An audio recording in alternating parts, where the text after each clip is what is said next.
Regardez cette image. C'est la première photographie d'une main exposée aux rayons X.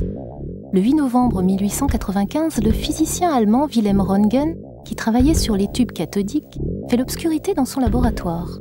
Il enveloppe son tube d'un papier noir, vraiment opaque. Il allume le tube et constate avec étonnement qu'un morceau de carton, posé dans un coin, recouvert d'un enduit fluorescent, s'illumine. Il éteint, le carton ne brille plus.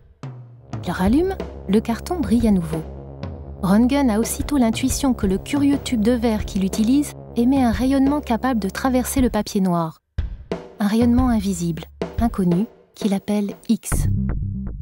Un mois plus tard, après avoir fait des tests avec des objets, il place la main de son épouse, Bertha, entre le tube et une plaque photographique.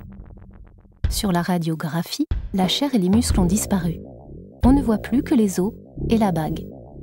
Il reçoit pour sa découverte le premier prix Nobel de physique en 1901.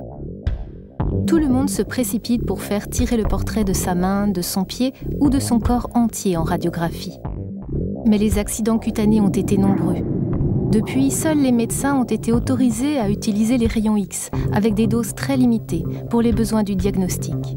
Par exemple, on utilise chez l'enfant la radiographie du poignet pour vérifier si la croissance osseuse est normale.